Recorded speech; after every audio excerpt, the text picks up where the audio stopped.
excited to invite our first speaker today, coming directly from London. We have Dr. Zeynep Isir here with us. She is going to talk about digital transformation is disrupting the way businesses operate and impact 5 key areas of any business model.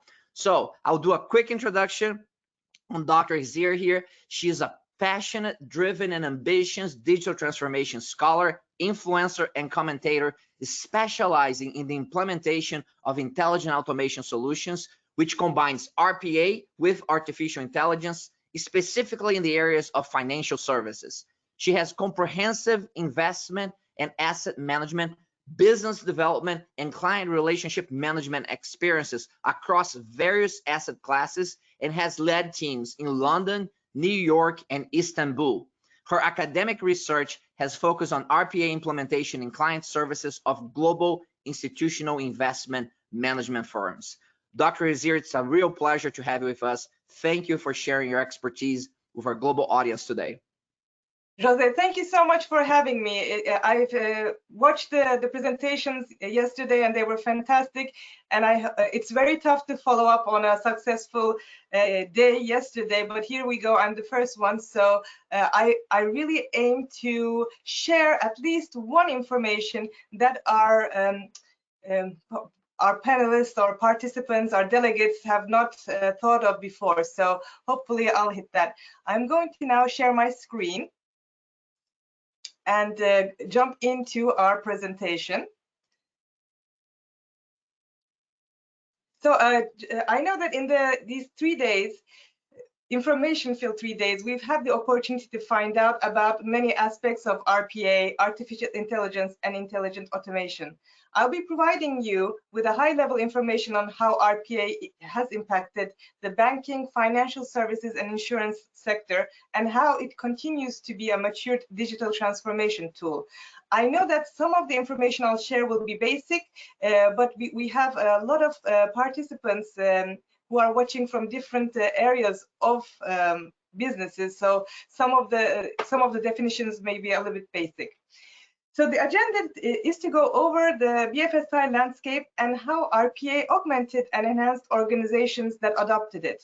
We'll talk about RPA and RPA benefits, naturally leading to the big fear, which is called jobocalypse. And I'll touch upon that. Obviously, this is a fear that I don't share.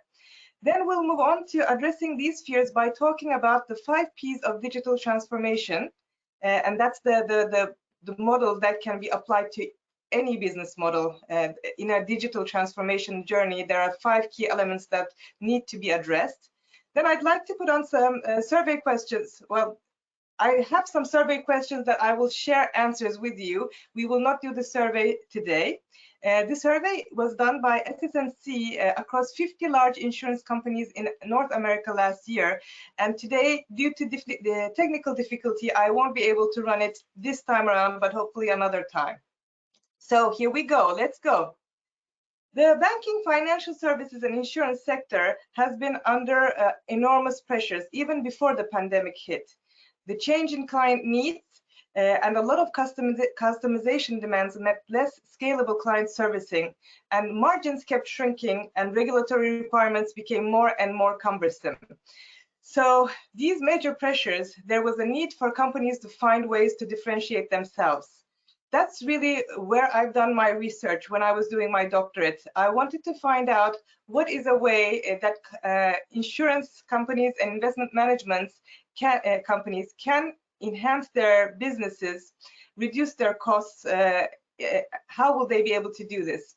So this is where disruption and technology come in. I watched actually one of Jose's previous presentations in IBPM, and he explained very well how disruption does not mean technology itself. There's sometimes a confusion that when people hear the terminology disruption, automatically they think of technology, but that's not how it works. How business models change with technology, this is what we would refer to as a state of disruption. So technology is one of the tools of disruption. So the pandemic actually accelerated adoption of technologies. So if we think about Zoom, I'm sure we all know, or we may be one of those people who never used WebEx or Zoom before the pandemic hit. I knew a lot of people who would just use the traditional bridge format to join meetings and conversations. But as we hit the pandemic, this became a necessity, and everybody was able to do the Zoom and jump into a Zoom call and organize these meetings. That was actually resistance to change. Even though companies provided the technology for their employees to use the technology, there was a resistance to change, and this was at a smaller scale.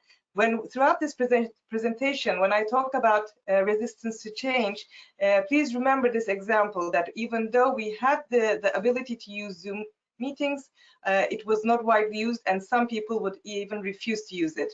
But anyway, we'll come back to that later on.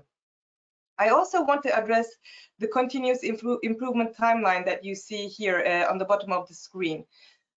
RPA, technology, disruption, these are not new actors. That's why artificial intelligence and intelligent automation is also referred to as the fourth industrial revolution. So here we take a look at the first industrial revolution, where we had the industrialization and factories.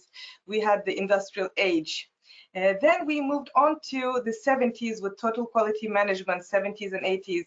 Then we had ERP and CRM in the 90s, and then BPM, BPI in the last 2 decades, BPA, and also BPO, so business process outsourcing. I mentioned this because RPA is very closely linked with business process outsourcing.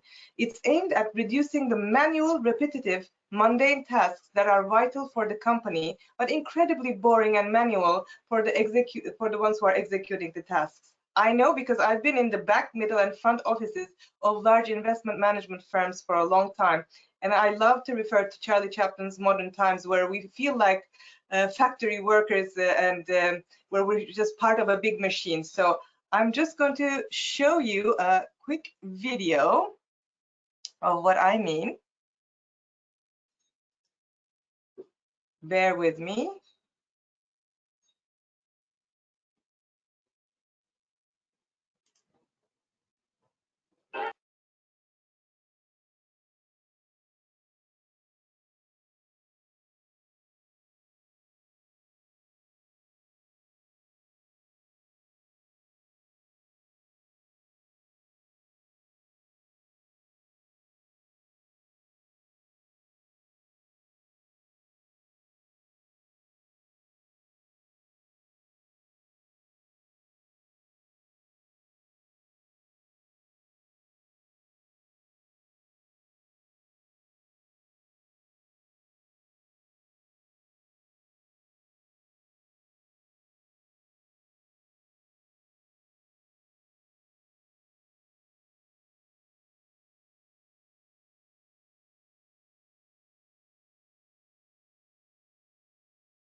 I think we get the picture.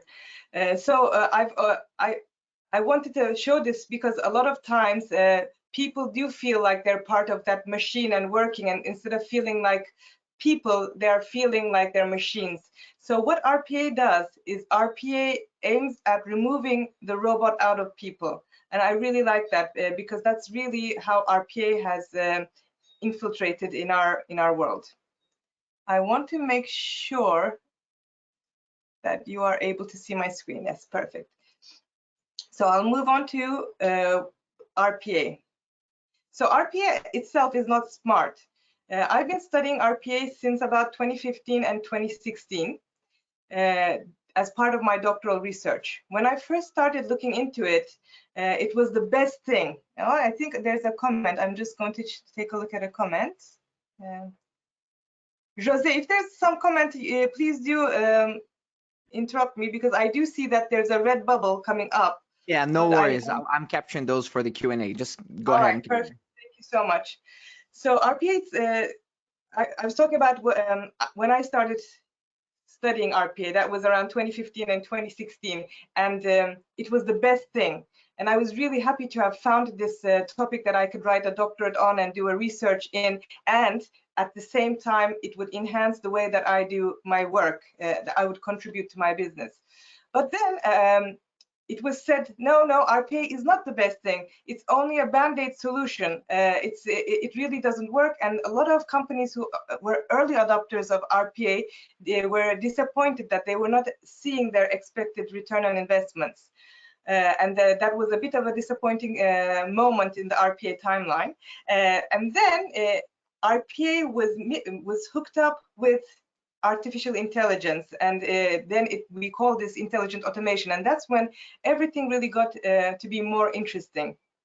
And it was decided that, in fact, IT need to be involved from the get-go, as opposed to initially when RPA was seen as a tool for subject matter experts without any IT involvement.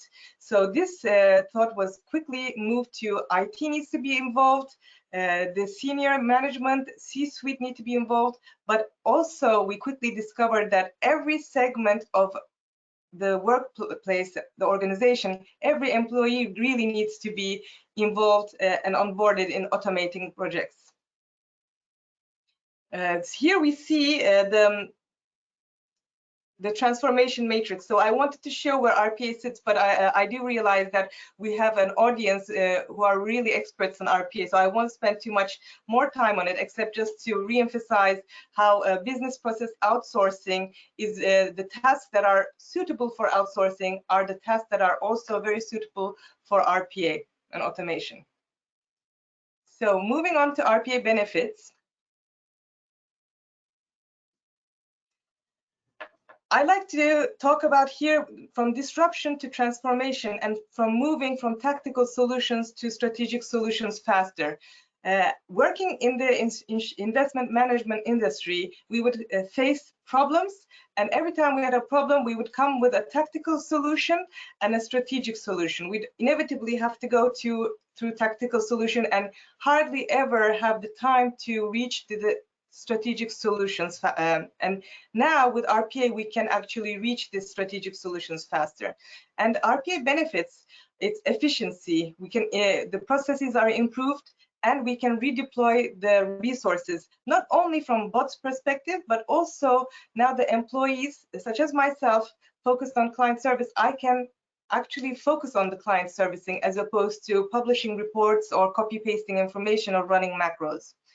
Then we also have the enhanced productivity because we will have decreased manual errors. But don't get me wrong, RPA doesn't mean that there won't be errors. RPA is not smart if something is not done, if the process is not going to produce right results, the RPA will just do it faster, but it will still be wrong. But also remember that this is technology, and we might come across sometimes disruptions. So it's not something that we would just set up and leave. However, it does increase the productivity and decreases the error-prone processes because these will be automated through the workflow. It also enhances client service. So attention to client interaction is enhanced, which means that we get the client right and not right now. We deliver what they need at the moment that they need it, as opposed to when we can produce it in the systems, when we talk about the batch systems. And we also have reduced errors in client delivery. This is also very important when we think about the world we are operating in at the moment. We are across the globe, we have different regions, and different regions have different requirements. Our clients, for example, in a previous work that I was at, they required reports to be executed and produced to them at a certain specific time, which was not available in our US firm because we ran on a batch system. Well, once we implemented the RPA, we could easily produce the reports that our clients required. We also then move on to enhance quality. Of course, we're with RPA, our transactions and our processes are completely auditable and compliant to all rules and regulations once the setup is complete. Which brings us to a competitive advantage because we have reduced operational costs, and RPA is known to produce quick return on investment. And I would touch on the redeployment of resources here one more time. I wanted to also just give you two little tidbits that I like. When I was studying RPA, I found out that the term robot was discovered by the Czech playwright Karel Čapek, and his play was called Roboti. So there was, and the play begins with a factory that makes artificial people, that they were called Roboti. And then I found out also that the term RPA, robotic process automation, was coined by Blue Prism. Now, I did watch the presentation by the Blue Prism team yesterday, and I did want to ask them if this was true, but I didn't have the opportunity, but maybe we can come back to that some other time. Moving on to the best practices. So this best practice chart I've compiled from my research across studying vendors and RPA providers such as UiPath and Blue Prism Automation Anywhere. And I tried to find a common thread of what their best practices are. So what's very important is obviously the ownership. The readiness of the organization, the readiness of the people, because without the people, it doesn't matter if you have the best technology, you will not be able to transform your operations. So the ownership of the automation in the organization and the business and IT partnership. As I mentioned, this is very critical. We cannot have successful projects, RPA projects, without the partnership that exists between the business and IT. So in business, what I mean is also the managers, the C-suite, as well as the subject matter experts. The next column is the strategic alignment. So we need to have the awareness of why this is important, what digital transformation will bring, what RPA and automation will bring to the workplace. And it needs to be embedded into the vision and delivery of the company's company-wide strategy. So the strategic position needs to be very well communicated to every participant. We need to also think about the technology and suitability, the vendor engagement, the proof of concept, and the piloting, then the service model and technology, and the selection of the processes that would be successes. There are tons and tons of research on this, and this is very, very individual, depending on not only the organization, but the department and the tasks itself. And this is the reason why a lot of times we do encounter what I like to call the yo-yo diet type of hurdles, because we start, stop, and go with RPA projects. So this is very important. If we tackle this column successfully, then we would be able to maneuver around this yo-yo diet.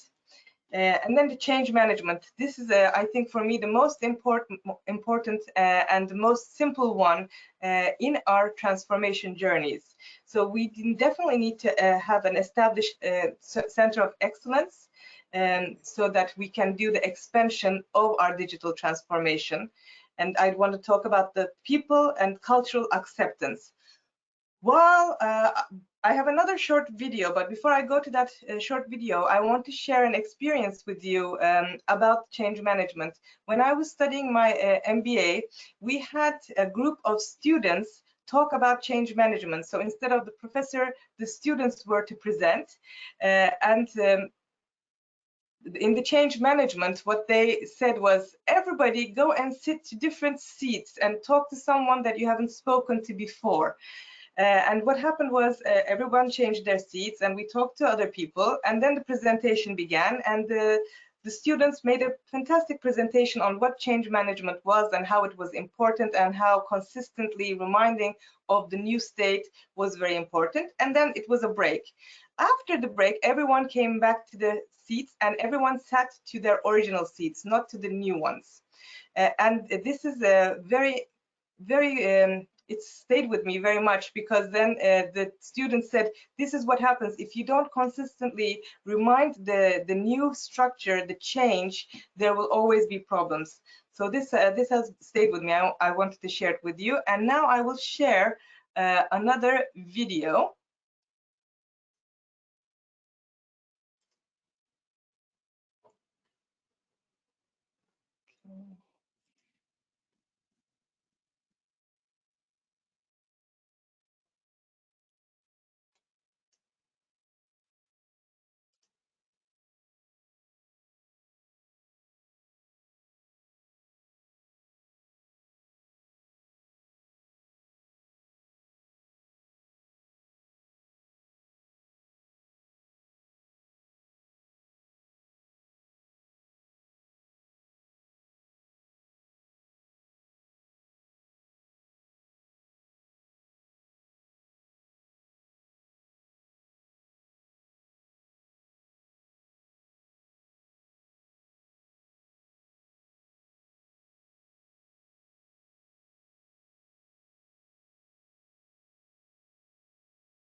So I don't know if anybody watched The Office, but even if you didn't, I think you got the point. I wanted to highlight in this video how employees stick together, and in fact, in the end, they've convinced the management that they were doing something fun and funny, and management says, let's go do it to someone else, completely diluting the purpose of the work and the workplace.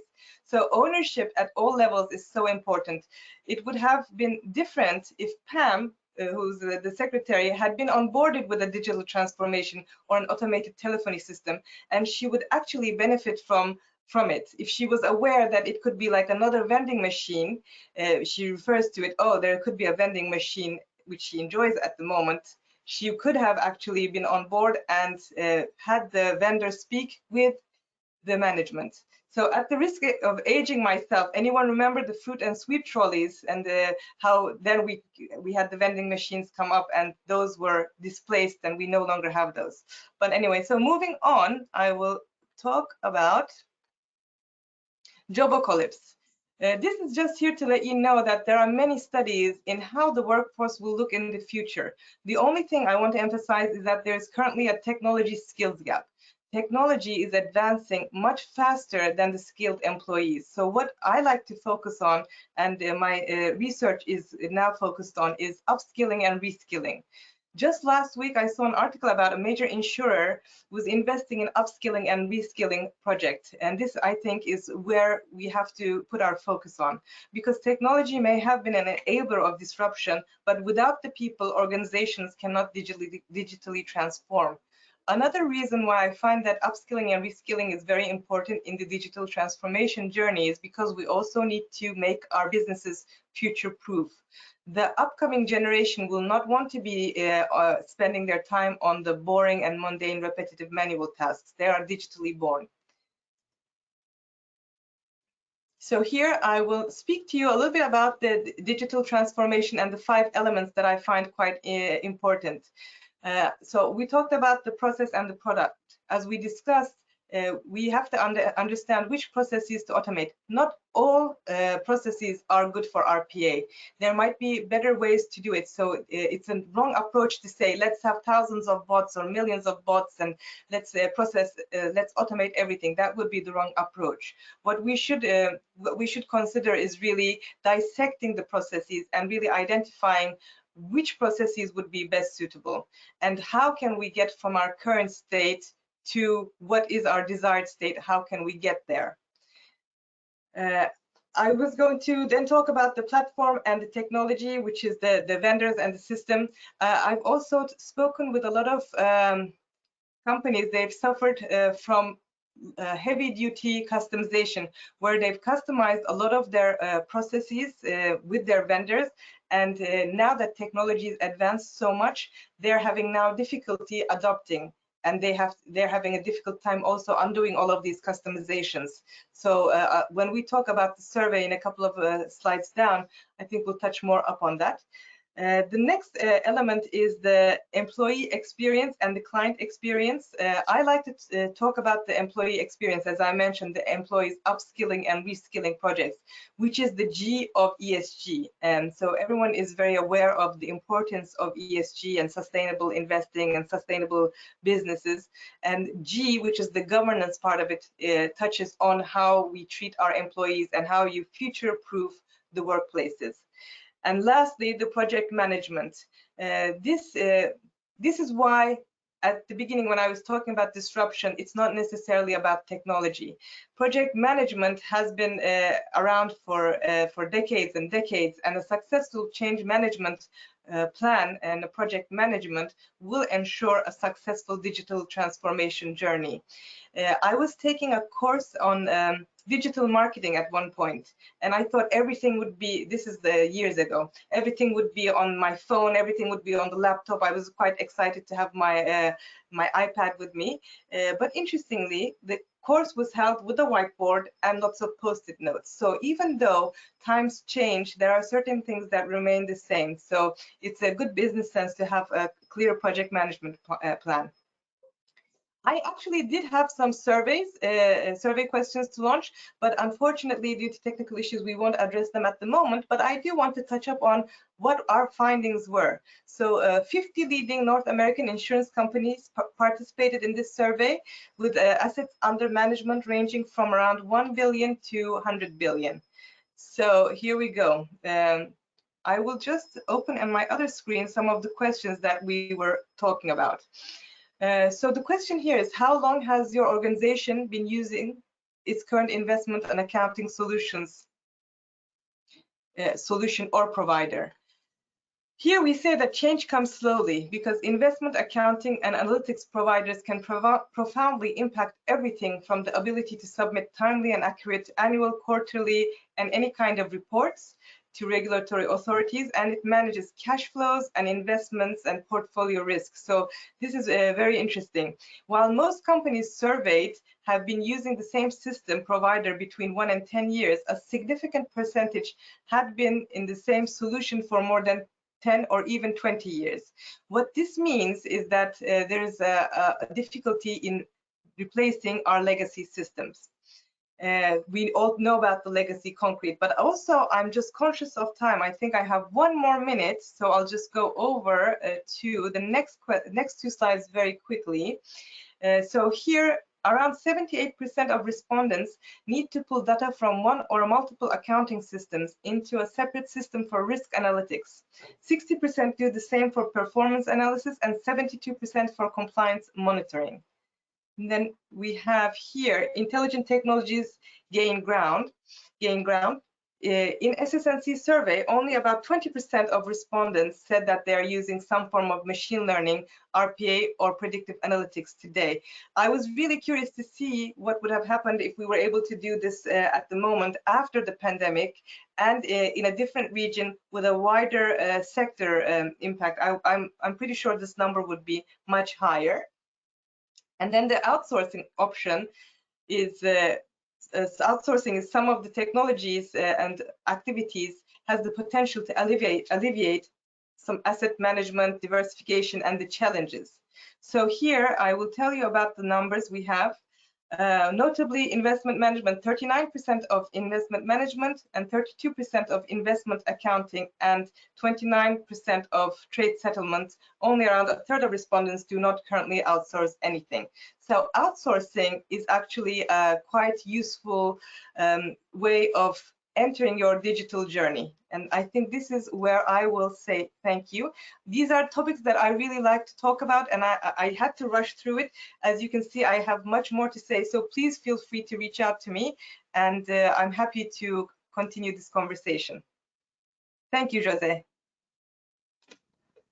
Thank you, Zeynep. Terrific coverage on and this fresh insights onto your research and the findings there. Lots of things to cover. So I'm going to start with some comments and general themes that have emerged from the audience.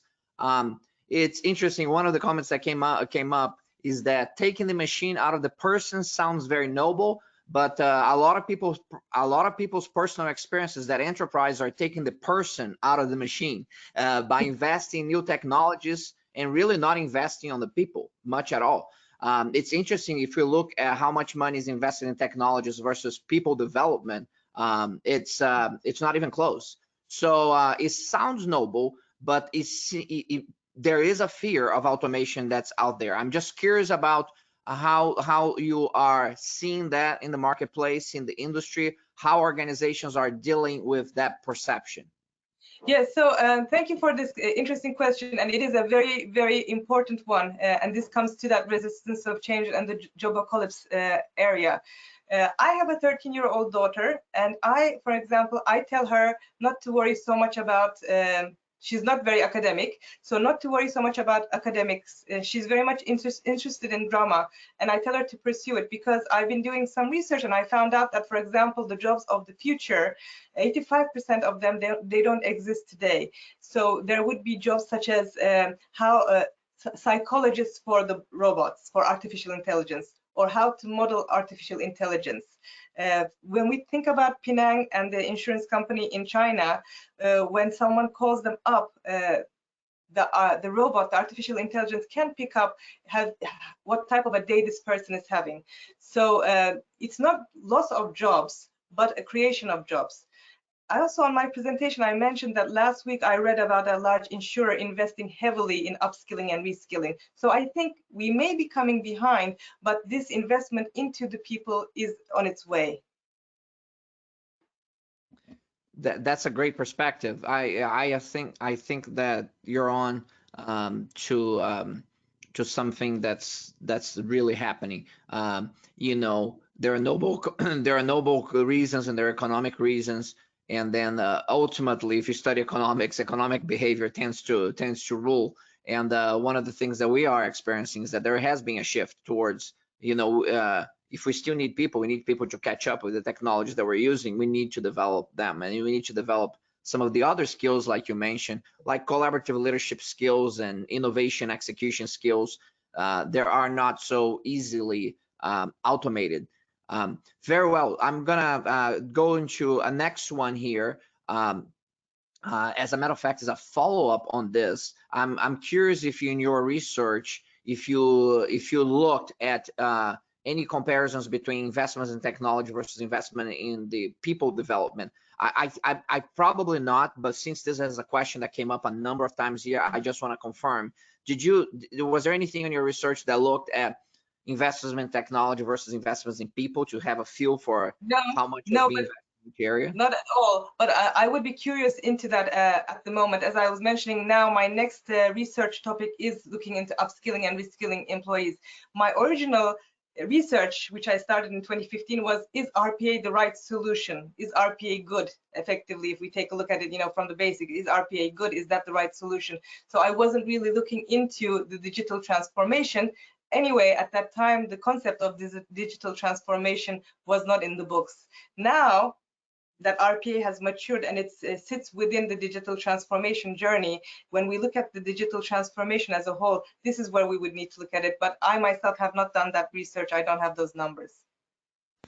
Very well. Just another point of note that from the audience is that your charts are super interesting, but they were kind of small. It was hard to read this, the charts. So curious if there is a way that we can access, you know, if there is maybe an online version of the presentation, or if there is maybe we can make it available to them later on, just kind of the charts in a larger size. Because, for example, on the job apocalypse that you highlighted, it was super interesting, but it was hard to see what's in there. So on that one, can you talk a little bit about that chart and the job apocalypse and what it's showing and what are some of the, you know, most affected areas? Sure. Let me just bring it back on the screen here. Jose, can you see the screen? Okay, so here, this actually is from Bloomberg.com. So if you would like, if whoever was asking the question, you typed it in Bloomberg job apocalypse or job replacement or jobs automation risk, I think that's what it was called. You can pull it yourself, and it's actually a live one where you can actually go around it. What it's doing is on the left-hand side is the best paid and least vulnerable jobs. On the corner here is low paid and least vulnerable jobs. And here we can see physicians, surgeons, chief executives, dentists. So contrary to what some people might think, chief executives, where we actually need the human intervention, is still not in risk. Where we look at most likely to be automated part here on the right-hand side, we have the low paid and most vulnerable, like waiters, cashiers. I think a good example of it is if you've been to Yo Sushi in London, I don't know if it's the same everywhere else, you just place your order on your app, and the belt brings your order to you. You take it says red, orange, and then green. It stops in front of you. So I think this is actually quite accurate on that aspect. And then here it has the best paid and most vulnerable jobs, such as compensation and benefit managers, credit analysts, and loan officers, etc. So, and also, I am happy to share all of these slides. And I'm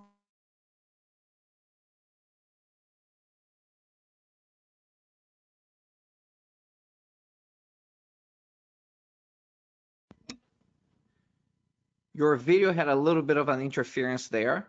Is it? I don't know if you can still hear me okay, but No, your no, video kind of froze up. sorry. I don't know at what point I froze up, but hopefully I got most of it through.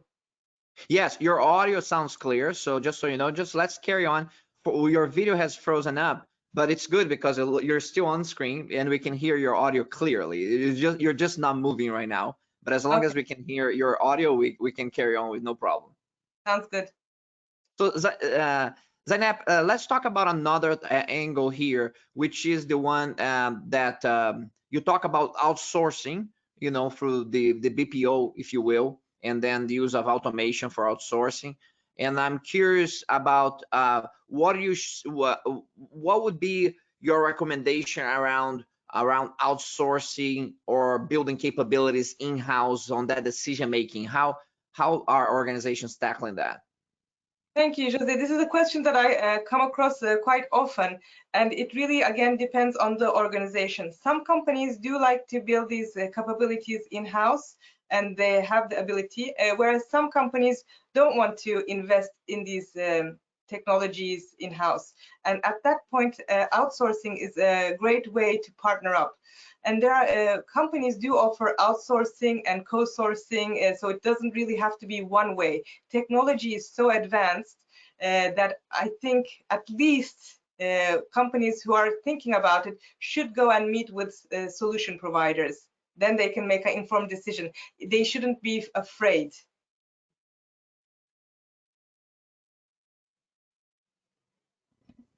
Where you are heavily focused on, as certainly in your research, maybe personal experience, professional experience as well, on financial services. Is there anything unique about you know, the implementation of intelligent automation in financial services versus other industries? I don't know if that's a perspective that you have. It is. I think it's very relevant and a very good question. For me, it is very different because our sector is heavily regulated. So we are facing regulatory risk, reputational risk, financial risk. There are so many risks that need to be mitigated. And if something goes wrong, it's quite critical. We can't really undo it. There is a lot of those situations. So I think it's quite unique. But in my research, what was very unique is the client service. Can you still hear me? I think my internet is dying. No, we can hear you fine. And as a matter of fact, your video is fully functional. Okay, great. So in my research, I was looking at client services team, which is the client facing teams in investment management. Because while RPA, automation, and intelligent automation, these are great tools, still there isn't enough research done to support client services, because how do we face clients? And if you think about your own experiences, Jose, I don't know if you're like me, but I'm quite comfortable with automating certain things, but in certain things, for example, if I go to Amazon and I type in, I say, just get me an agent. I want to explain what my problem is to an agent rather than talking with a bot. So this is the difficulty in client services.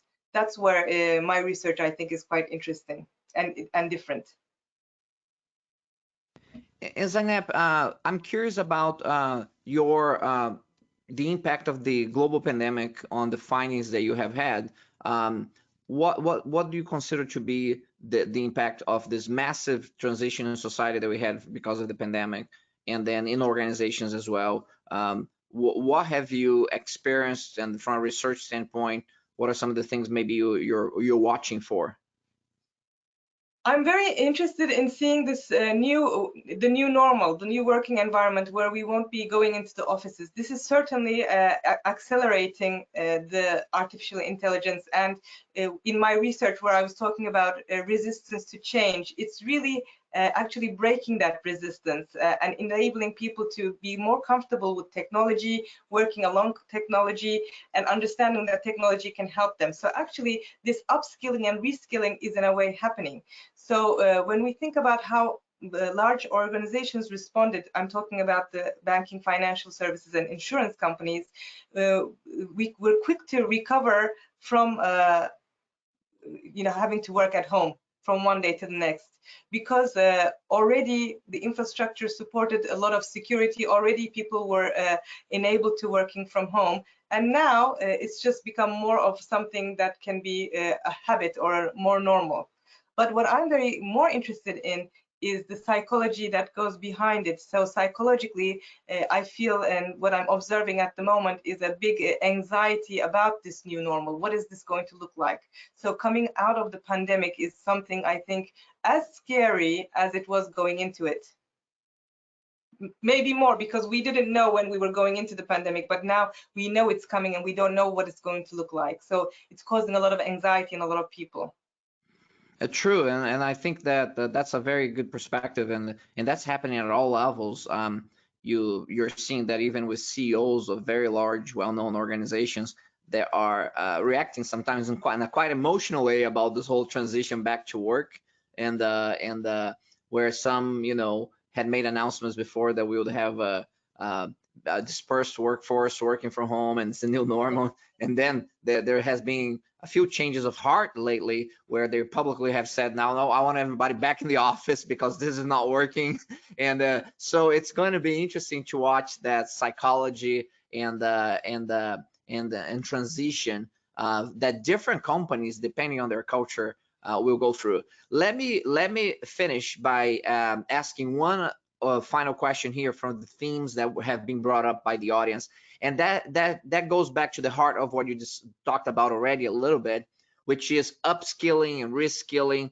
Not so much 10 years from now, but if we look in the next 2 to 3 years, what are the skills that professionals need to develop to be most efficient and effective in this new economy that we're working, that we're really right on target to be executing on currently. What are some of the skills that, for your research on the organizations that do it better than the others, what are some of the skill sets that you think are that must be developed? So this is a loaded question, because it's not necessarily the skill set, is it? Because everybody I've met with in every organization is brilliant, very talented, very smart, incredible people. But what we really lacked was not the curiosity or not enhancing our skills. Everybody wanted to work on projects, but what we didn't have was time. So I think the first key would be investing in more resources, or investing in technology to allow resources to be able to upskill themselves and reskill themselves, be part of projects that they're interested in. And from the employee perspective, what I can say is be curious, and put up your hand and say, oh, I don't know about this, but I'd like to find out, because you know what, this is such a new era that we're entering that a lot of people don't know. It's new. Be courageous, be brave, and just go in there. Fantastic. Dr. Zeynep Izir, what a pleasure having you share your expertise, research, and knowledge with our global audience today. We're all better off as a result. Thank you for that. Thank you, Jose. I have a quick question for you. Did you I'm putting you a bit on the spot, but did you hear something that you had not heard before, or did you learn one thing or one interesting fact from my presentation? What was it? I think it's that, there are always different perspectives, right? A lot of the themes that you have brought up, they have been around for some time. RPA was first launched in 2002. We just went through the history in this conference not long ago. A lot of people don't realize that. They think it's a new phenomenon, and really the technology continues to evolve. So that's the thing. I think that we all have perspectives based on when we interact with the technology and certain companies at some point in time. And I think that your focus on financial services and your deep dive into that is the unique portion of what you had shared with us, at least from my own personal perspective. It's good to see that slice from a financial services perspective. Thank you. It's a pleasure to be with you. Thank you. Bye-bye. Ladies and gentlemen, Dr. Zeynep Izir sharing her research findings and applications in financial services of this incredible journey of intelligent automation that so many organizations around the world are going through. So we're going to be taking a break now, and at the top of the hour, we're going to bring another global expert. we're going to have Dr. Matthias Kirchner with us. And Dr. Matthias is going to challenge the assumption that robotics process automation is solve all, or it's really beneficial even. So he's going to talk about RPA. Is it a powerful solution or is it a dangerous illusion? Well, I always interested on the contrarians, and I'm always interested in what they have to say about the subject. So I think that you enjoy it as well. Dr. Matthias Kirchner has been a veteran and leader in this industry, very well focused on automation, process, and people. So we will get his insights at the top of the hour. Take a break now, and I'll see you back soon.